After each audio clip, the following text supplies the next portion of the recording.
drug overdose. At kung makikita ninyo doon, sa police report ay nandoon ang pangalan ni First Lady Lisa Marcos. Ibinunyag ni Vice President Sara Duterte ang di umano'y pagkakadawit ni First Lady Liza Araneta Marcos sa isang kaso ng drug overdose sa Amerika. Ayon sa pangalawang Pangulo, makikita umano ang pangalan ng unang ginang sa police report na may kaugnayan sa nasabing insidente. Dagdag pa ni VP Sara, ginamit ang pag-aresto kay dating Pangulong Rodrigo Duterte para ilihis ang atensyon ng publiko mula sa issue na kinasasangkutan ng unang ginang. Nung nagkaroon ng drug overdose at merong namatay sa Amerika at nandoon sa loob ng kwarto si First Lady Lisa Marcos at nandoon sa police report, cocaine yung sinasabing nagkalat doon sa kwarto na yon, ay bigla na lang nilang hinila, kinidnap, kinuha, inukod si Pangulong Duterte. Mariin namang itinanggi ng Malacanang ang pahayag ng Vice Presidente.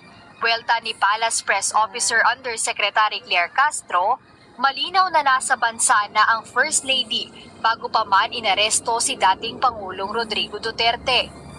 Tandaan po natin, dumating si First Lady sa Pilipinas March 10, 2025. March 11 po, nang naaresto or dinala ang dating Pangulong Duterte sa ICC. Paano po ito maiko-correlate kay First Lady?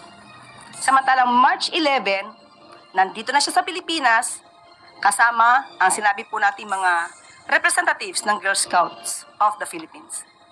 Dagdag pa ni Yusek Castro, malinaw na fake news ang pinalalabas ni VP Duterte dahil wala umanong basihan ang mga akusasyon ng pangalawang Pangulo.